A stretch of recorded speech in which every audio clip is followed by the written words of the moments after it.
Tiistaina tulee Viinijärven pallokentälle Vihdin pallo vieraaksi ja se on tuolta eteläsuomalaisesta joukkue ja se tiedetään, että lukkari Annika Färm on enemmän kuin puoli joukkuetta sekä sisällä että ulkona, mutta mitä muuta tästä Vihdin pallosta tiedetään?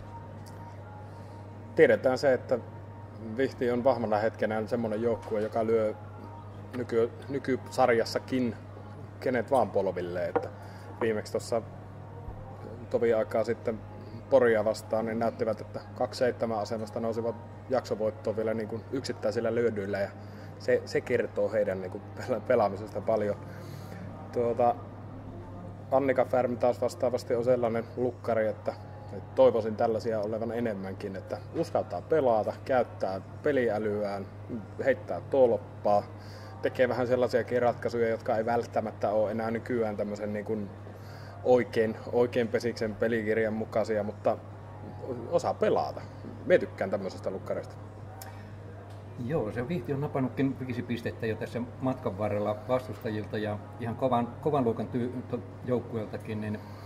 Mutta kuitenkin kun katsoo tilastoja, niin tuo lyötyjen ja annettujen juoksujen suhde on viulla parempi, mutta Viu ei ole pystynyt vastaavan suorituksen sitten. Mistähän tämä mahtaa johtaa? No Vihti on ottanut nämä 5 pistettä kotona, Kajaanilta 3, Porilta 2 ja niissä peleissä heidän ulkopeli on onnistunut pääsääntöisesti hyvin. Kajaani ei saanut juoksuakaan. Silloin heidän pelaamisessa on tapahtunut niin kuin tämmöisiä peräkkäisiä positiivisia asioita ja kun Vihti saa sen vaihteen päälle, niin sen jälkeen se tosiaan niin kun sillä tulee pelaajia perän jälkeen, käy tekemässä paloja tai sitten vielä sisäpelissä erityisesti lyömässä palloa väliin, että tulee vähän samanlainen olo kuin joskus jotain Jyväskylän Lohen porukkaa tai Pohjanmaan porukkaa vastaan pelatessa itse pelaajana, että siellä välillä käy joku katsojakin lyömässä pallon väliin, että sitten kun se homma sujuu, niin se sujuu sitten kaikille. Joo, tosiaan kun katsoo keskiarvoja, niin Vihti on lyönyt sitten ottelua kohde 1 juoksu enempi kuin Viinijärvi, mutta vastaavasti antanut sitten 3 juoksua enemmän vastustajille, niin ratkeako nyt tämä tiistai-ottelu sitten sisä- vai ulkopeliin? No yleensä varmaan sanotaan, että ulkopeliin, mutta me sanon kyllä, että sisäpeliin, että me luotan meidän ulkopeliin ihan niin kuin täysin missä tahansa tilanteessa jo nyt. Ja sisäpelin suhteen taas sitten vastaavasti on se semmoinen asia, mitä tässä nyt on tauon aikana, meillä on 9 päivän tauko tässä nyt ollut niin kuin aikuisten peleistä ja myöskin nämä niin kuin junnusarjoja pelaavat, jotka pelasivat 8 peliä 16 päivään, niin on saanut hetken aikaa vetää happea. Toki pelasivat 2 peliä viime viikolla, mutta kuitenkin nyt lähdetään niin kuin levänneenä ja sillä tavalla hyvin tuossa, niin nyt on päästy vähän miettimään asioita, käymään juttuja läpi. Eilen harjoituksessa näki, se oli meidän tämän kesän paras harjoitus. Ihan tuli tosi hyvä mieli, kun katsoi sitä treenaamista. Tosi terävää ja nyt oli niin kuin virtaa ja semmoista niin kuin nälkää siinä hommassa, että näytti hyvältä. No nyt jos sisäpeli ratkee siihen, että kummalla osuu paremmin pallon, se on selvä juttu, mutta entäs ulkopelistä, jos otetaan vaikka tuosta linjaa, Vihdillä pelaa 3. polttajana Ella Kaasinen ja 2. polttajana Marika Karhu, joka ovat toden uutta sukunimeä. En nyt tähän hätään muista, mutta ja kulmissa sitten pelaa tuommoiset pelaajat kuin Saara Palomäki ja Hanna Järvi. Ja sitten vastaavasti Viinijärvellä on Petra Hussa 3. polttajana ja 2. polttajana Laura Pohjola ja kulmissa sitten pelaa Janni Kalillunen ja Salla Eteläpää. Niin jos tätä linjoja vähän vertaillaan, niin ratkeeko tähän linjapelaamiseen mahdollisesti? Onhan se aina mahdollista.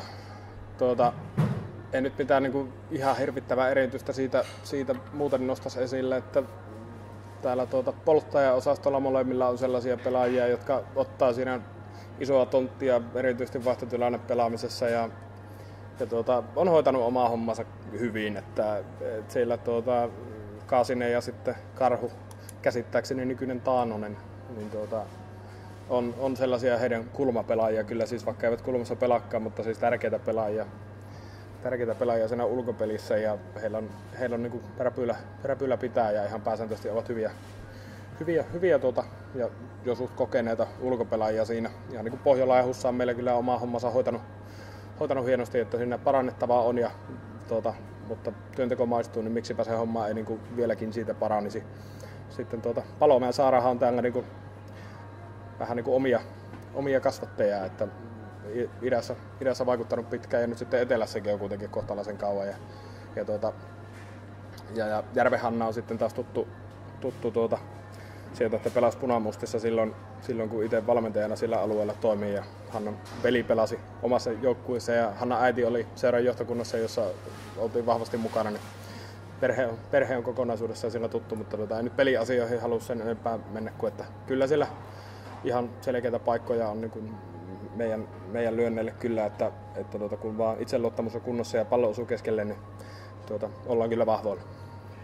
No se siitä tulevaisuudesta, niin selataan vähän taaksepäin näitä historian lehtiä ja aika pitkälle pitääkin selata tuonne jopa 90-luvulle asti. Silloin Viinijärvi ja Vihti olivat niin kuin voimissa ja otsikoissa ja voittivat mitalleja. Niin milles opella nämä joukkueet tai paikkakunnat mahdollisesti pääsisivät tuonne keulapuolille tässäkin pesäpallon saralla, kun Vihti on siellä Etelä-Suomessa ja ihmismassojen ja valtalajien puristuksessa ja Viinijärvi on täällä kaukana syrjässä kaikesta, niin onko tämmöinen enää mahdollista tänä päivänä? On. Vihdin-asiaan tuli perehdyttyä aikanaan. Meriläisen Markus oli siellä toiminnanjohtajana ja Aatun kanssa silloin tutustuttiin paremminkin siellä etelässä ollessa ja silloin näistä asioista juteltiin ja siellä haasteita kyllä on ja näin ja silloin siinä oli semmoinen hyvä tekemisen meininki. En sano, etteikö nykyäänkin olisi, mutta heilläkin tekijöitä on pikkuhiljaa siinä niin kuin on vähentynyt ehkä siinä toiminnassa ja pelaajat joutuu aika paljon ottamaan vastuuta siitä hommasta myöskin, niin kuin tietysti urheilijan pitääkin. Ja Vihdillä on ilman muuta mahdollisuudet, mutta niin kuin nyt ottaisin näiden molempien seurojen kohdalla niin kuin käsittelen tämän kokonaisuuden. Et se mitä se vaatii, se on hyvin yksinkertainen. Siellä on oltava se rakenne kunnossa, että siellä pohjalla pitää olla junioritoimintaa siellä alueella, sitten vetovoimatekijöitä siihen, että minkä takia ne junioripelaajat haluaisi tähän kyseiseen seuraan tulla. Siellä pitää olla huippuluokan valmennusta, hyvät olosuhteet, riittävän kovat tavoitteet ja sitten vielä kaiken huipuksi se niin kuin rahoitus tämän kaiken toteuttamiseen. Ja määrätietoisuus, kaikkien pitää puhaltaa yhteen hiileen, tehdä koviakin päätöksiä ja ymmärretään, että mitä se vaatii, että tämä homma saadaan toimimaan. Että täällä esimerkiksi Viinijärven alueella se on ilman muuta mahdollista ja me uskon, että se päivä tullaan näkemään ja minä olen itse ollut niitä niin kuin kunniahetkiä pallokentällä katsojana todistamassa ja haluan nähdä ne myöskin uudestaan, että työntekoa ja sitten niin kuin määrätietoisuutta, että sitä työtä tehdään niin kuin saman päämäärän eteen ja uskotaan niihin samoihin asioihin. Siitä siinä on kyse. No siinäpä tuli askelmerkkejä ja terveisiä seuroille, niin nyt sitten viimeisen tämmöinen jokerikysymys. Ei kysytä, kuka voittaa Suomen mestaruuden pesäpallossa, miehissä tai naisissa, se on liian helppo kysymys, mutta kuka voittaa Euroopan mestaruuden jalkapallossa? Arvasin tämän jokerikysymyksen. Nyt on niin sopivan lyhyt haastattelu ollut muuten, että voin käyttääkin sen puoli tuntia tähän spekulointiin.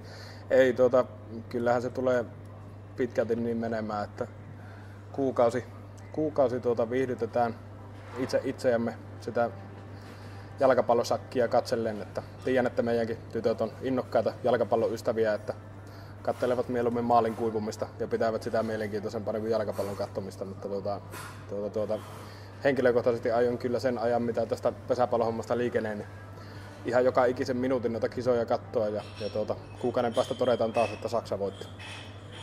Okei, kiitos haastattelusta. Kiitoksia. Mihin se Ranska on?